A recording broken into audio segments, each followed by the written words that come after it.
Okay बच्चों, basics of accounts हमारा चल रहा है। This side C S Harish Madharia reporting live. आज सो बेटा रूल क्या था? एनीबडी? हाँ आप बोलो मैडम। एसेट्स, इस ब्रह्मांड के जितने भी assets, drawing, debtors, expense, losses, ये टाइप के अकाउंट है, इन सबका हमेशा कौन सा बैलेंस रहेगा? Debit balance. Means asset, drawing, debtors, expense, losses, इस टाइप के अकाउंट अगर बढ़ते हैं तो डेबिट करो। Asset, drawing, debtors, expense, losses, इस टाइप के अकाउंट कम होते हैं तो क्रेडिट करो। वापस, asset, drawing, debtors, expense, losses, इस टाइप के अकाउंट बढ़ते हैं तो डेबिट करना है। अपोजिट, कम हो रहे हैं तो क्रेडिट करना है। वैसे liability, capital, creditors, income and gain, liability, capital, creditor, income, gain, इस टाइप के अकाउंट अगर बढ़ते हैं तो क्रेडिट करो, कम होते हैं तो डेबिट करो। ये बात समझ में है सभी को? सो रूल बहुत सिंपल है, डेबिट बैलेंस वाले अकाउंट बढ़ते हैं तो डेबिट करो, क्रेडिट बैलेंस वाले अकाउंट बढ़ते हैं तो क्रेडिट करो। अपोजिट बोलने का काम नहीं। अच्छा, ये बढ़ना कम होना कहां समझ में आएगा? ट्रांजेक्शन से। चलो आप बताओ बेटा रूल, लास्ट बेंच। हाँ बोलो। हाँ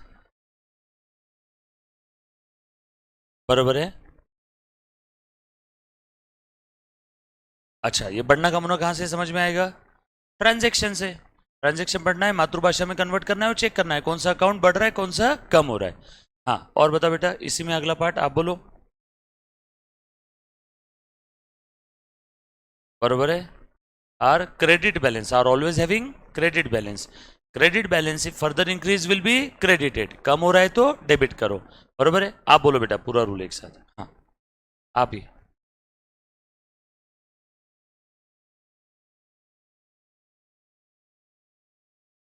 बरोबर है। ऐसे ड्राइंग, डेटर्स, एक्सपेंस, लॉसेस का डेबिट बैलेंस है, ये टाइप के अकाउंट बढ़े तो रुको, डेबिट बैलेंस वाले अकाउंट बढ़े तो डेबिट करो। अपोजिट, कम हो रहा है तो क्रेडिट करना है। एंड लाइबिलिटीज, एसेट के अपोजिट लाइबिलिटी, ड्राइंग के अपोजिट कैपिटल, डेटर्स के अपोजिट क्रेडिटर्स, एक्सपेंस के अपोजिट इनकम, लॉसेस के opposite gain. Liability, capital, creditor, income, gain, इनका क्रेडिट बैलेंस, ये बढ़ते हैं तो क्रेडिट करो, कम हुए तो डेबिट करो। ये बात समझ में आई सभी को? यहां तक किसी बच्चे को कोई डाउट है तो प्लीज एक बार बोलो बेटा। Any student, any kind of doubt? Yes, hi Shreya, Atharva, Soham. अच्छा आप तीनों आज लाइव अटेंड कर रहे हो? हाँ उसके बाद आगे बढ़े और थोड़ा सा। ये हमने यहाँ तक कुछ चीज़ें पढ़ ली थी। हमने लास्ट लेक्चर में डिस्काउंट के बारे में कुछ चीज़ें देखी थी, याद आ रहा है कि सभी को? आ जाओ। अब लास्ट लेक्चर में डिस्काउंट के बारे में बताया था, trade discount, cash discount. Cash discount for immediate recovery of cash. Trade discount sale बढ़ाने के लिए देते हैं।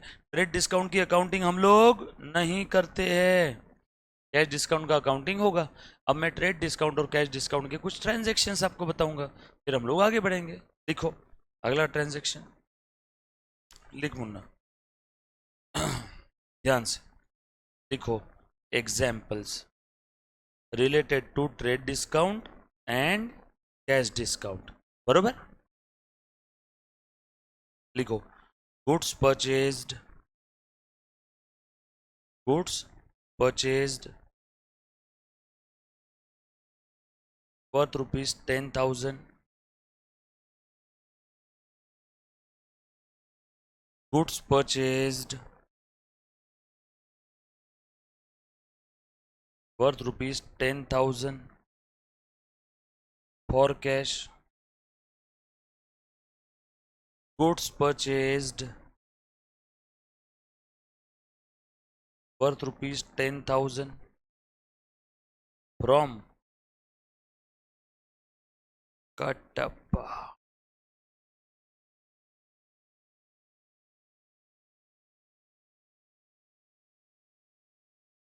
goods purchased worth rupees 10,000 on credit, goods purchased worth rupees 10,000 on credit, then उसके बाद goods purchased worth rupees 10,000 from Katappa for cash.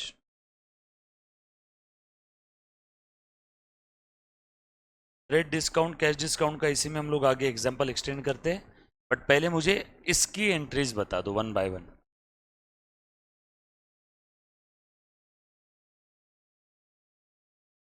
कुछ नहीं। हम्म, बोलो बेटा, वन बाय वन कौन बच्चा एंट्री बताएगा पहले वाले ट्रांजेक्शन की एंट्री, फटाफट से guys. Purchase to cash, okay. देखो सबसे पहले वाले ट्रांजेक्शन का एंट्री क्या रहेगा, यहाँ पे बच्चे मुझे बोल रहे हैं पहले वाले का एंट्री गुड्स परचेज 10,000, माल खरीदा। माल खरीदा तो कौन कौन सा अकाउंट बनेगा, एक बनेगा परचेस अकाउंट, और दूसरा उसके अंदर में लिखा नहीं है पेमेंट किया कि नहीं किया, ना ही पार्टी का नाम दिया हुआ है, तो मैं ऐसा समझूंगा शायद पेमेंट कर दिया होगा, और क्या अज्यूम करे इससे अच्छा। तो परचेस अकाउंट और cash account, purchase debit balance, माल खरीदा तो परचेस बढ़ेगा या कम होगा, बढ़ेगा, सो परचेस अकाउंट डेबिट करो। परचेस का डेबिट बैलेंस है, जैसे जैसे हम लोग माल खरीदते हैं वैसे वैसे परचेस बढ़ता है, डेबिट बैलेंस वाला अकाउंट बढ़ता है तो डेबिट करो, सो परचेस डेबिट होगा क्या यहाँ पे।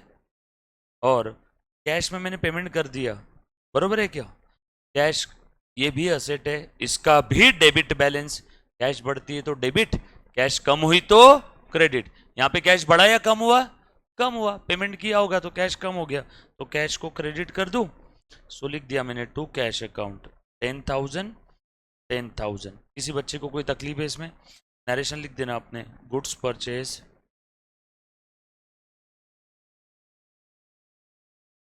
और कैश, इजी था, सिंपल था एकदम, goods purchase for cash, first transaction over, लिख लिया है सभी ने, पक्का, चलो आगे।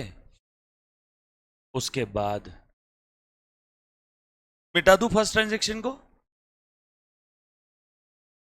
सेकेंड, कौन बताएगा बेटा सेकेंड, हाँ, goods purchase ₹10,000 for cash, sir same entry रहेगी, यहाँ पे लिखा हुआ है फॉर कैश, ऊपर हमने अज्यूम कर लिया था कि कैश में खरीदा होगा पहले वाले में, सेम एंट्री,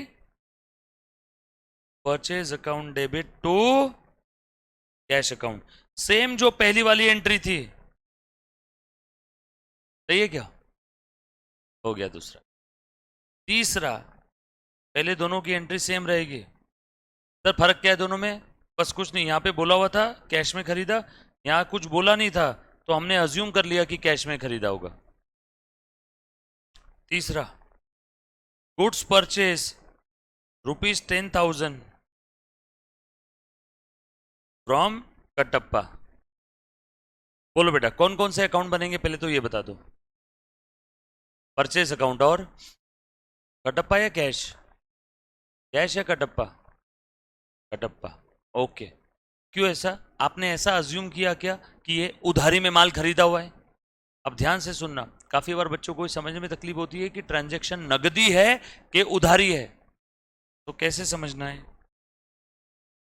ट्रांजैक्शन पढ़ना है सबसे पहले, रीड द ट्रांजैक्शन, ट्रांजैक्शन पढ़ के उसमें चेक करो, information about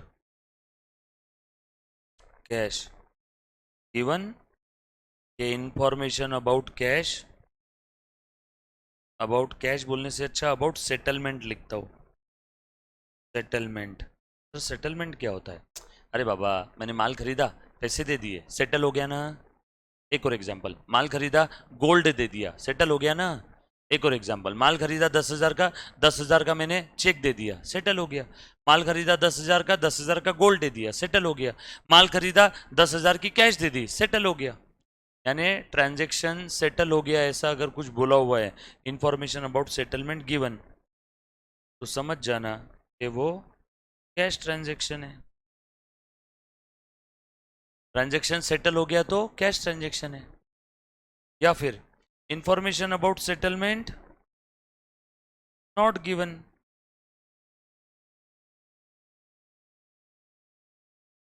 information about settlement not given, जैसे कि तीसरे में बस इतना बोला है, माल खरीद लिया, कटप्पा से लिया, कुछ बोला है क्या? फॉर कैश, गोल्ड दिया, कैश दिया, चेक दिया, कुछ भी नहीं दिया है। मतलब information about settlement not given. तो यहाँ पे दो बातें हो सकती है, name of the party given, या फिर name of the party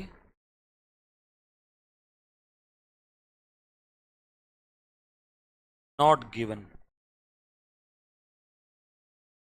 so settlement के बारे में कुछ नहीं बोला है और पार्टी का नाम भी नहीं दिया हुआ है, खेल खत्म। ये भी क्या रहेगा? Cash transaction. जैसे पहला वाला, सेटलमेंट के बारे में कुछ बोला है क्या पहले वाले में? नो, बस इतना बोला है माल खरीदा, ऐसा बोला है क्या पैसे दे दिए? सेटलमेंट के बारे में कुछ नहीं दिया और पार्टी का नाम भी नहीं दिया, इसीलिए पहला ट्रांजैक्शन मैंने कैसे अज्यूम किया? Cash transaction. देखो फर्स्ट ट्रांजैक्शन में सेटलमेंट के बारे में कुछ बोला है ना, फर्स्ट ट्रांजैक्शन में पार्टी का, ये इसके बारे में भी कुछ नहीं बोला है और पार्टी का नाम भी नहीं दिया है, इसीलिए ट्रांजैक्शन पढ़ा, सेटलमेंट के बारे में कुछ नहीं बोला। अगला सवाल, पार्टी का नाम दिया है कि नहीं दिया है? नहीं दिया है, इसीलिए पहला ट्रांजैक्शन ये क्या था? कैश। दूसरा ट्रांजैक्शन पढ़ लिया और कैश, सेटलमेंट के बारे में दिया हुआ है, देखो दूसरा वाला क्या है? Cash transaction. तीसरा वाला ट्रांजैक्शन पढ़ लिया, सेटलमेंट के बारे में कुछ बोला है क्या? नो। आगे बढ़ो, पार्टी का नाम दिया है कि नहीं दिया है? दिया है, तो ये क्या रहेगा? अब ध्यान से सुनना, क्रेडिट ट्रांजैक्शन।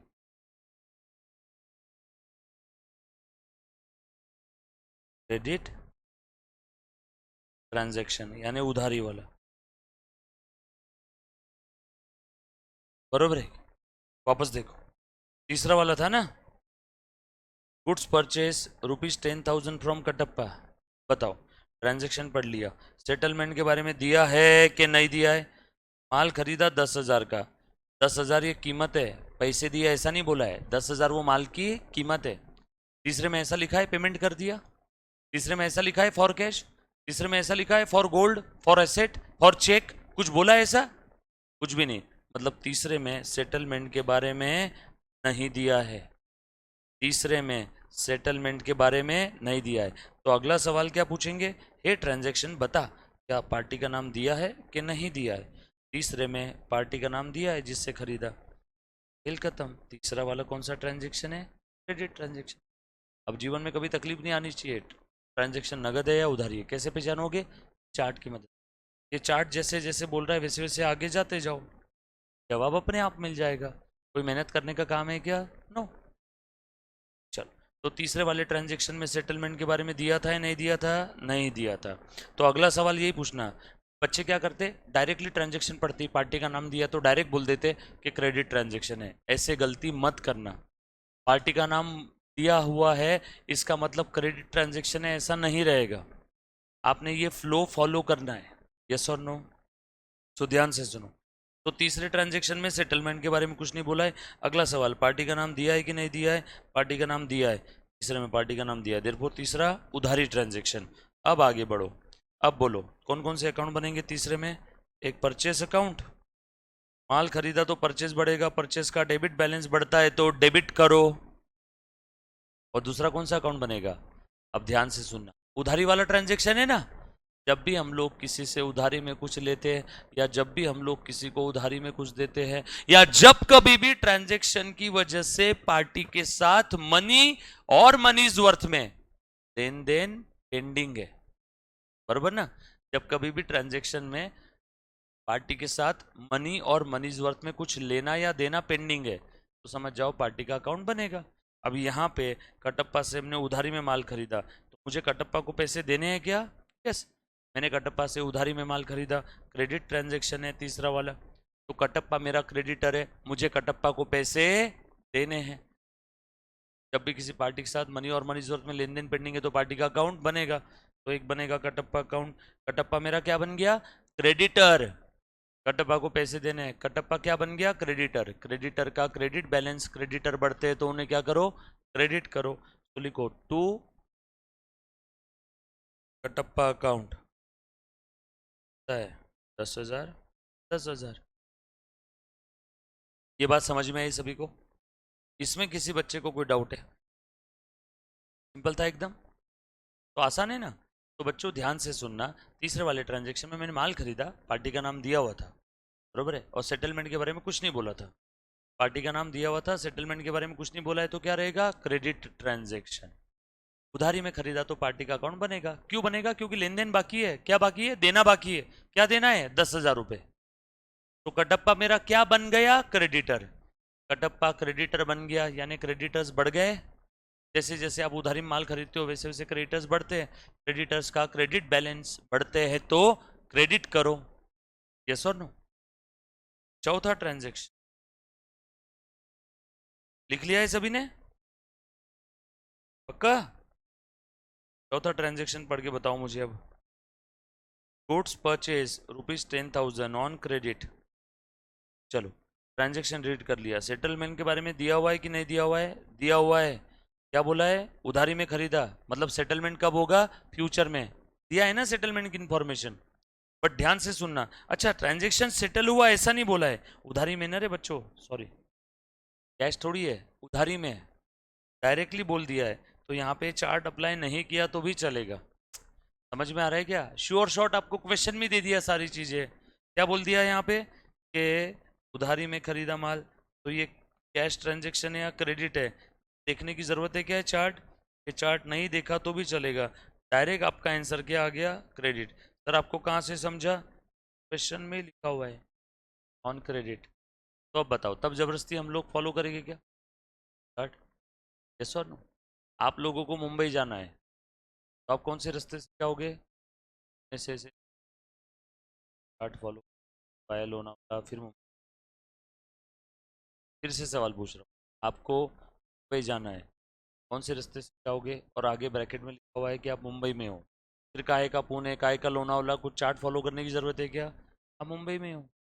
आपको रेडीमेड अगर क्वेश्चन में बोला हुआ है कि ये क्रेडिट ट्रांजेक्शन है, फिर ये चार्ट बीट भी फॉलो करने का काम। अरे रेडीमेड दिया है ना। अब बताओ, उधारी में माल खरीदा, बट किससे खरीदा मुझे तो उसका नाम भी नहीं मालूम। एक तो बनेगा परचेस अकाउंट, ये तो तय है। Purchase account will be debited 10,000, ये तय है ना? अब कटप्पा से खरीदा होता तो लिखता टू कटप्पा, बट मुझे तो पार्टी का नाम नहीं मालूम, लेकिन ये कंफर्म है उधारी में लिया। मैं यहाँ पे क्या लिख लूँगा? Creditor account. होगा कोई तो, नाम नहीं होगा कोई तो क्रेडिट, बरोबर है? यार है। बचपन में आप लोग को आज तक नाम दिया हुआ रहता था ना? नाम नहीं दिया है तो हम लोग कौन सा अकाउंट बनाएंगे? Creditor account.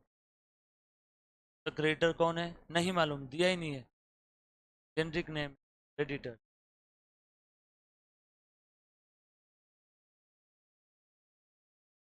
किसी किसी को आवाज़ देना है, उसका नाम नहीं मालूम, तो ओ भाई साहब, बहन जी, भाई साहब, जेनरिक नेम। वैसे ही यहाँ पे जिस किसी को पैसे देना है उसको हम लोग क्या बोलते हैं जनरल, इन जनरल अकाउंट्स में? क्रेडिटर। क्लियर है? लास्ट वाला लिख लिया क्या सभी ने? Last, goods purchase 10,000 from Kattappa for cash. Clear cut बोला हुआ है कैश में खरीदा, तो पार्टी का नाम भी दिया हुआ है तो चूल्हे में डालो, कोई लेन देन नहीं। सीधा सीधा बोल दिया ना, कैश में खरीदा। Transaction cash transaction. Purchase account debit to to cash. माल खरीदा, परचेस बढ़ा, परचेस का डेबिट बैलेंस है, बढ़ा तो डेबिट करो। और कैश में पेमेंट कर दिया, कैश कम हो गई, कैश का भी डेबिट बैलेंस कम होती है तो क्रेडिट करो।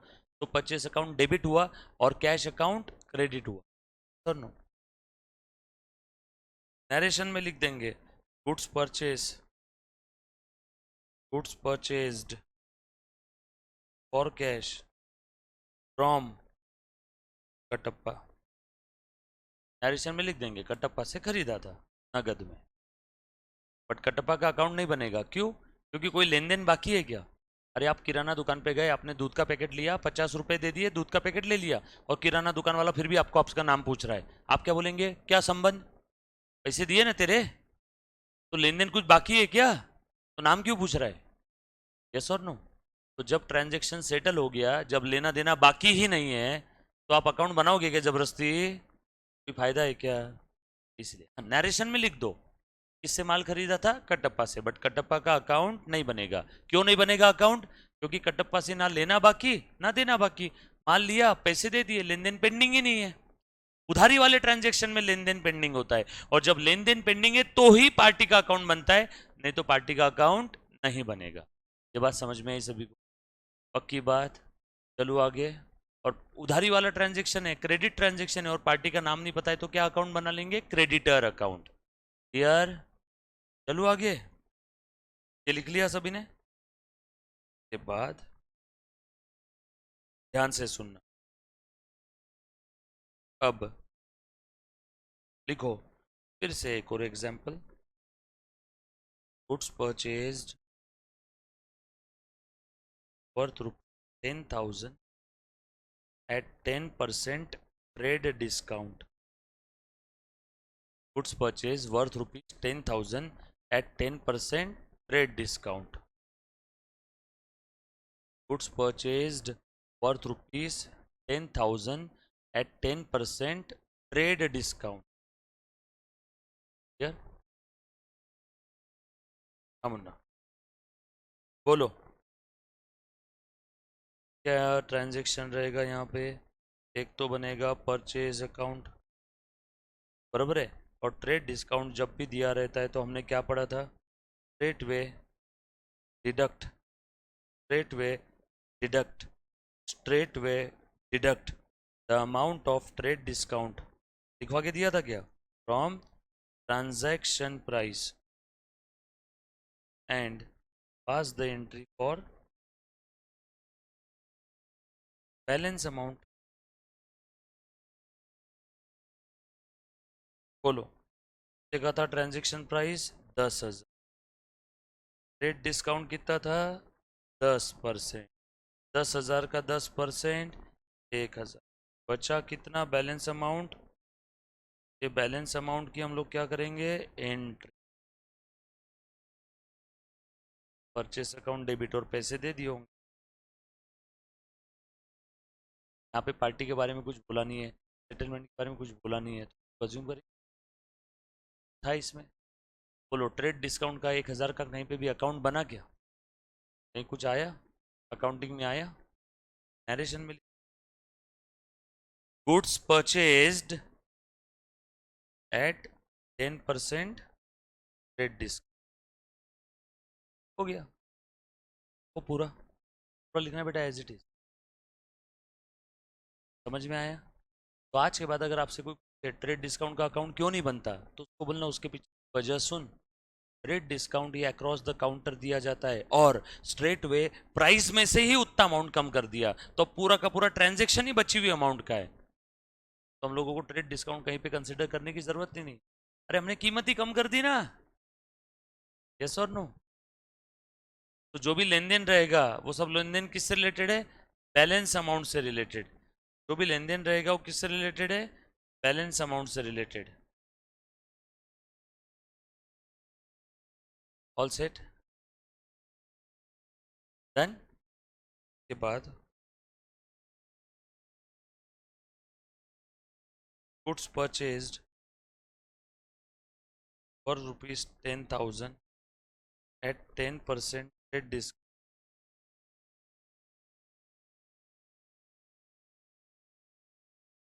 ऑन क्रेडिट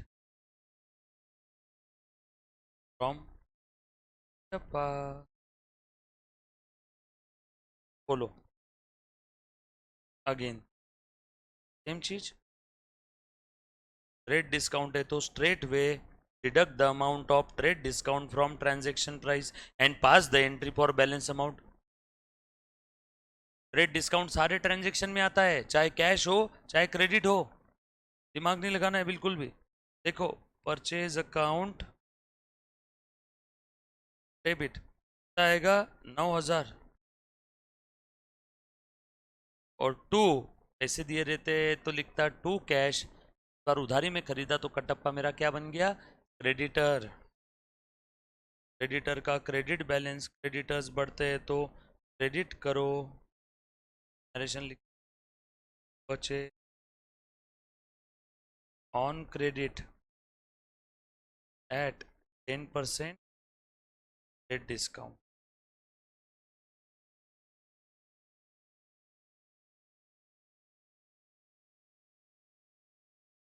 चले आगे।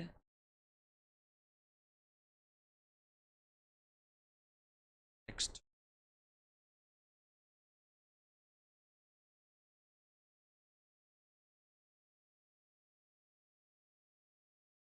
देखो, तो कैश ट्रांजैक्शन हो चाहे क्रेडिट हो, रेट डिस्काउंट तो दो तरीका सेम ही है। किसी बच्चे को डाउट है तो पर पूछो, एनीबॉडी। अच्छा बच्चों, डाउट रहे ना अपने तब के तब बोलना है मुन्ना, ऐसा मत ले रहा हूँ वाले में डाउट नहीं पूछ, डाउट आए तो पूछो। आप डाउट नहीं, अज्यूम करो कि आपको ये समझ में, रोल करूँ। देखो, गुड्स परचेज्ड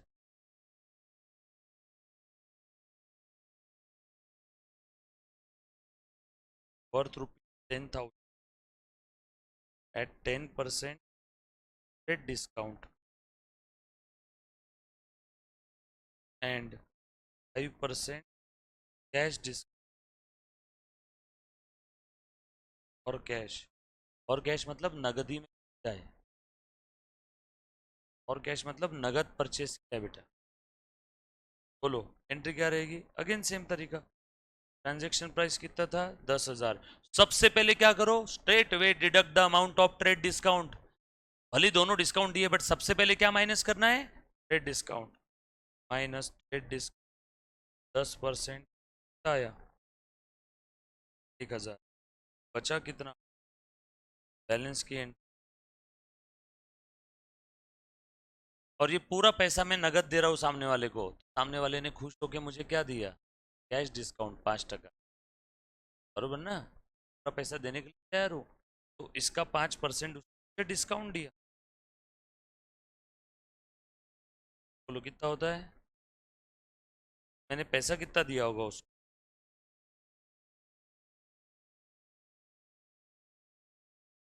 यस और नो। अरे बाबा 9,000 में तुरंत सेटल करने के लिए तैयार हूँ, तो उसने मुझे 9,000 का खुश होके क्या दे दिया, 5% और कैश डिस्काउंट।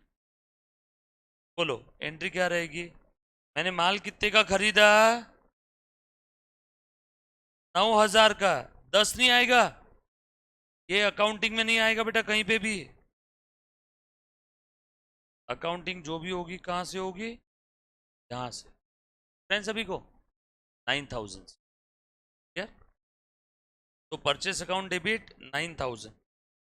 मैंने पैसे कितने दिए, कैश कम कितनी हुई मेरे पास से, कैश कितनी कम हुई,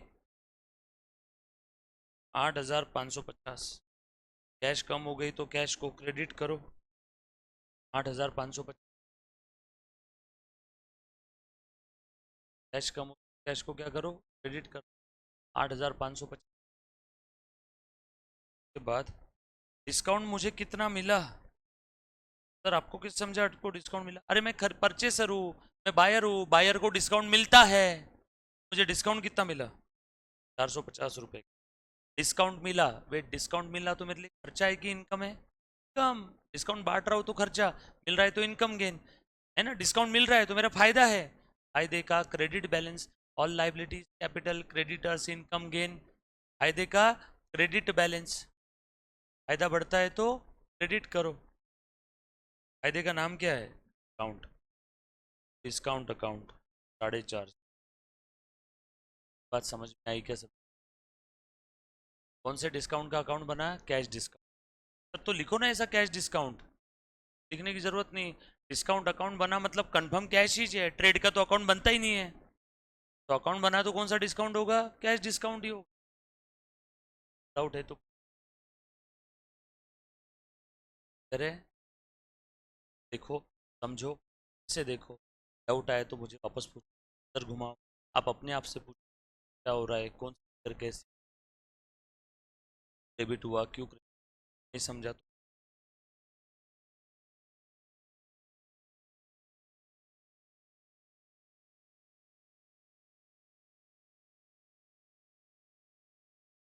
done.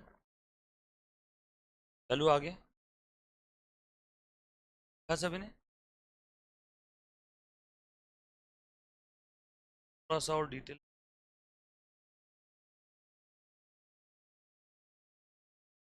Goods purchased, purchase variety सब कवर कर लेंगे, आपको इसके बाहर कोई वैरायटी के ट्रांजेक्शन पर भी नहीं आएंगे बेटा। Purchase worth ₹10,000 at 10% discount, comma 5% cash discount and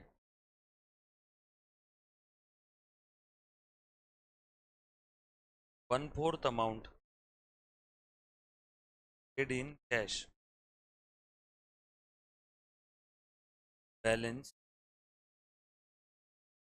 payable. Kattappa, Kattappa से उधारी में माल खरीदा, 10% ट्रेड डिस्काउंट मिला, 10%, 5% कैश डिस्काउंट मिला, 1/4 अमाउंट हमने तुरंत पे किया कैश में, बचा हुआ अमाउंट 3/4 ना, एक का 1/4 दे दिया तो बचा कितना, 3/4, 3/4 स्टिल पेएबल। कौन बच्चा ट्राई,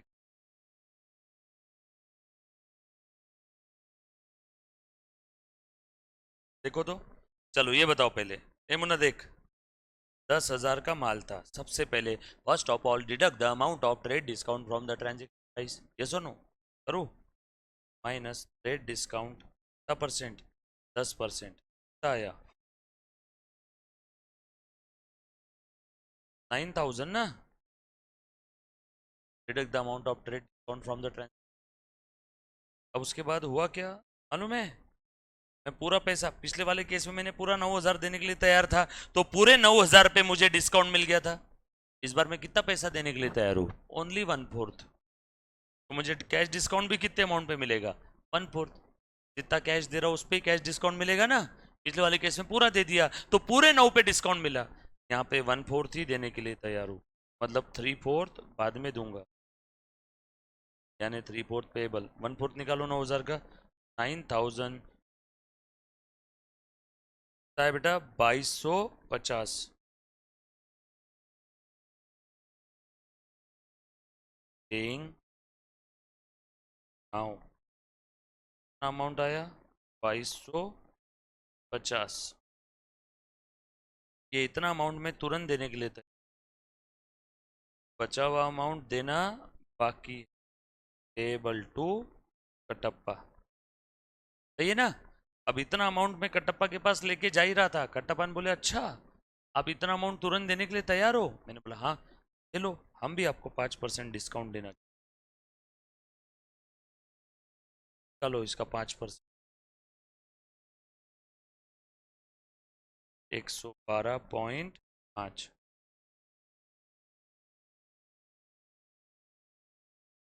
तो आपको कितना पैसा नेट देना पड़ेगा, 137.5, कितना पैसा अभी दे, आप टोटल कितना पैसा देने के लिए जा रहे थे, 2,250, आपने बोला 1/4 तो मैं अभी दे रहा हूँ, 9,000 का 1/4 2,250, आप 2,250 अभी देने के लिए जा रहे थे, कटप्पा ने बोला हम 5% कैश डिस्काउंट देते हैं, तो ठीक है आप इतना अमाउंट अभी दे रहे, तो इस अमाउंट के ऊपर 5% आपको डिस्काउंट मिलेगा, तो डिस्काउंट कट करके आपको मात्र कितने देने पड़ेंगे, 1,375, और बचा हुआ amount still payable to Kattappa, Kattappa बचे हुए अमाउंट के लिए क्रेडिटर है क्या मेरा, देखो, purchase account, purchase account debit कितने हुआ, माल कितने का खरीदा, 9,000, पैसे कितने दिए,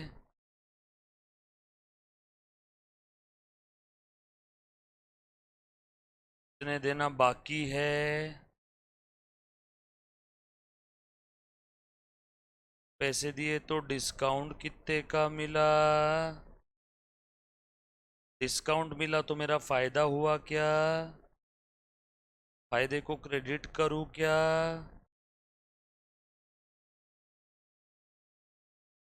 टैली हो गई क्या एंट्री? देखो आपका डेबिट और क्रेडिट सेम होना चाहिए हर बार। कार्ड भी बना, सिंपल है ना, जो जो अंग्रेजी में बोला था उसी को मैंने चार्ट के फॉर्म में लिखा है। और कुछ था इसमें? ईमानदारी से। पहले देखो वापस।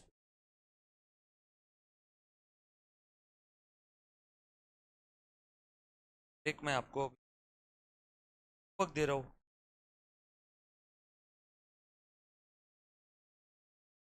आप पहले क्वेश्चन देखो, फोर वाला जो है ट्रांजेक्शन, नहीं समझा तो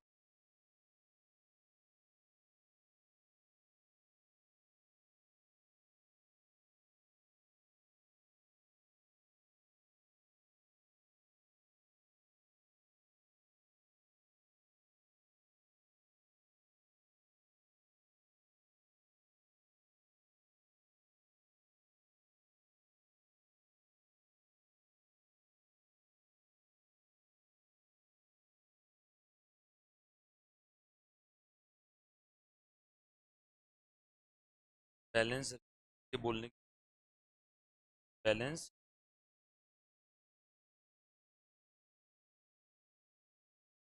बाहुबली। पांचवा ट्रांजेक्शन आज आप घर पे ट्राई करोगे। डन।